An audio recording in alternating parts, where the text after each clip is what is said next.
Speedy, elle a été récupérée en novembre 2021 au niveau des brisants avec la carapace brisée. Quand on a regardé les blessures, si elle avait une fracture ouverte de la nageoire, la carapace qui était brisée et fendue sur pratiquement la moitié de sa longueur.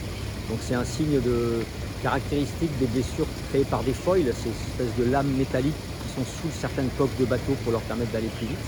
Donc elle a subi une opération relativement lourde avec une broche, avec de la résine pour réparer la carapace. Et là maintenant, au bout de 6 mois, elle est guérie.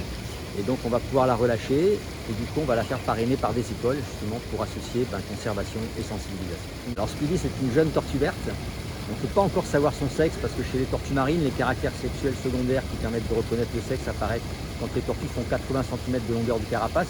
Ce n'est pas le cas de Speedy qui fait un peu plus de 60 cm de longueur de carapace. Donc il faudra qu'on attende encore quelques années pour savoir si c'est un mâle ou si c'est une femelle.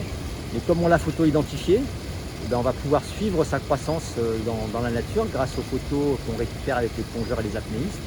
Et ça nous permettra de savoir quand est-ce qu'elle aura atteint sa maturité sexuelle. Est-ce que c'est un mâle ou est-ce que c'est une femelle? Et puis après, on espère savoir où est-ce qu'elle ira se reproduire, peut-être à La Réunion, puisqu'on a maintenant des tortues qui viennent pondre à La Réunion. En fait, on relâche les tortues à l'endroit où elles sont trouvées blessées. C'est un habitat qu'elles connaissent, en fait, qu'elles ont choisi, et donc on les remet dans les mêmes conditions. L'idée, c'est vraiment qu'elles retrouvent leurs repères dès qu'on les relâche. On essaye de les garder le moins longtemps possible en captivité pour pas qu'elles perdent leurs repères.